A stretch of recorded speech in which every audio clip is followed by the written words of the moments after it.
para el maestro. Matemáticas, primer grado.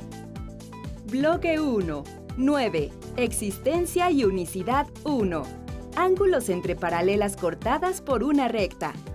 Bienvenidos, maestros de telesecundaria, a esta sesión de matemáticas.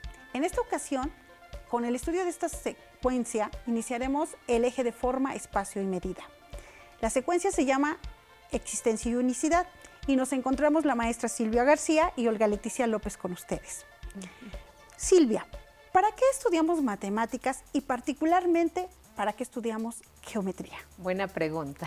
¿Qué tal, maestros? Pues sí, vamos a iniciar con un tema del eje forma, espacio y medida. Y lo que nos gustaría comentarles es que a veces no nos queda muy claro cuál es el propósito de enseñar geometría a los muchachos en este caso, de telesecundaria. Creemos que lo más importante es que los alumnos sepan identificar figuras y que sepan cuál es un cuadrado, un triángulo, que sepan los ángulos, que si alternos internos y externos. Y eso es importante, pero sí nos gustaría enfatizar en este segmento que no es lo más importante. En su libro para el maestro, ustedes pueden encontrar que la pertinencia de enseñar matemáticas en educación básica es por 3 razones, y las 3 igual de importantes. La primera es porque nos ayudan, las herramientas matemáticas nos ayudan a resolver problemas de la vida cotidiana. Esa es la respuesta que da la mayoría de los alumnos cuando les preguntamos, ¿para qué aprendes matemáticas? Ah, porque me ayudan a resolver problemas de la vida cotidiana. Pero cuando les pedimos ejemplos, casi siempre nos dicen ejemplos de compra-venta, que si voy a la tienda y que me den bien el cambio. Pero ahí no entra la geometría. Entonces, geometría debe tener algo más porque en la vida cotidiana realmente ocupamos poca geometría. Claro. O sea, en la vida cotidiana de un ciudadano común, si estamos hablando de arquitectos o de algunos ingenieros, los civiles, o también los artistas, o el herrero, el carpintero, ellos sí ocupan mucha geometría, pero la mayoría de nosotros no ocupamos tanta geometría. Entonces, eso nos lleva a reflexionar que debe haber otra razón para enseñar geometría. Y la segunda razón que viene en su libro del maestro es precisamente porque las matemáticas desarrollan el razonamiento de los alumnos. Las matemáticas bien enseñadas desarrollan muchas habilidades en nuestros alumnos, muchas, más allá de lo que apliquen en la vida cotidiana. Es un pensamiento de alto nivel el que se desarrolla cuando estamos trabajando bien la geometría y en general las matemáticas. Y la tercera razón también tiene que ver con geometría, que es que las matemáticas forman parte de la cultura a la que tienen derecho nuestros adolescentes. La cultura entendida como algo que inventa el hombre y que nosotros vamos a transmitir a las nuevas generaciones.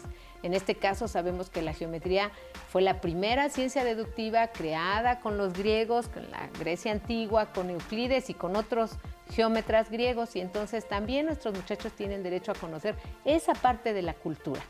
Y bien, bueno, les decía Olga que esta es la primera secuencia del eje forma, espacio y medida, ángulos entre paralelas cortadas por una secante, y voy a presentarles algunos ejemplos de cómo las actividades que vienen en su libro desarrollan el razonamiento deductivo de los alumnos. Un razonamiento que no se adquiere en la vida cotidiana, es un razonamiento que se tiene que enseñar en la escuela. Y miren, lo que ven ustedes en pantalla es un ejercicio del libro en donde les muestran paralelas cortadas por una secante. Los ángulos están numerados del 1 al 8 y se les pide que digan cuáles de esos ángulos creen que tienen la misma medida. ¿Cuáles son iguales? Hay una expresión que me gusta mucho emplear en matemáticas que dice, hagan una hipótesis. No sabemos cuáles son iguales, vamos a hacer una suposición, una conjetura, una hipótesis. Y entonces los muchachos tienen que decir cuáles ellos creen que son iguales. Pero las hipótesis hay que probarlas, ¿sí? Bueno, yo creo que estos. Bueno, ahora pruébame por qué crees que esos. Y en esa prueba es donde entra el razonamiento. ¿Cómo pruebo yo que esos ángulos son iguales o que no son iguales? Las pruebas que se trabajan en esta secuencia son de 2 tipos. Unas se llaman empíricas porque no recurrimos exactamente a un razonamiento abstracto, sino a algo tangible.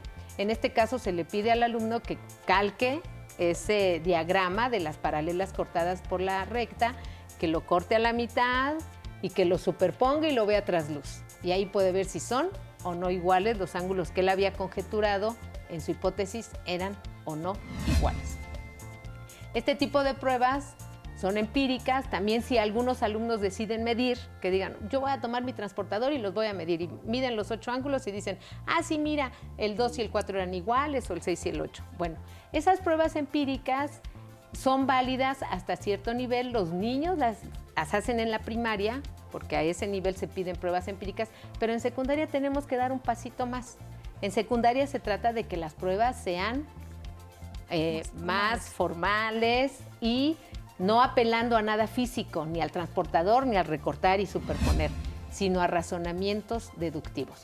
Y entonces, en la siguiente actividad, los muchachos se van a encontrar con un razonamiento deductivo guiado, porque tampoco es sencillo que lo hagan. No esperen que a la primera, no esperen así que sí, ya puedo deducir. Entonces, en este caso, se da,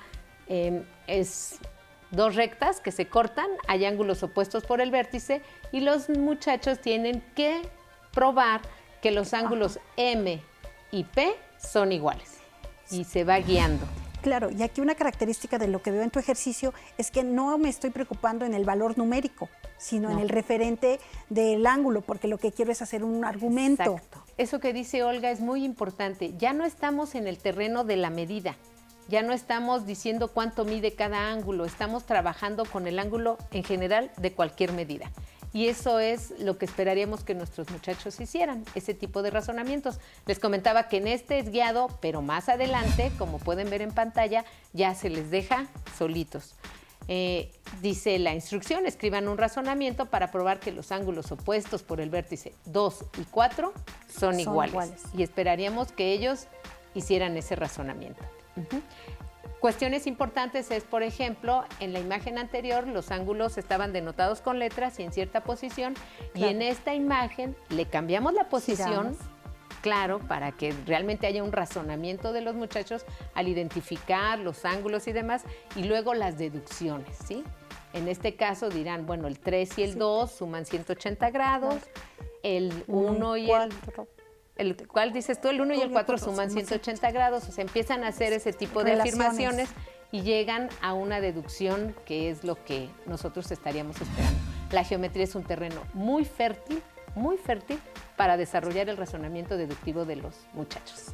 Sí, efectivamente, nosotros los invitamos a que le den la oportunidad a los estudiantes de reflexionar, de analizar, de participar, de comunicar las relaciones que ellos vayan encontrando, porque no hay un camino, no hay una sola estrategia para hacer un razonamiento o unos argumentos. Eso también es algo importante que decir.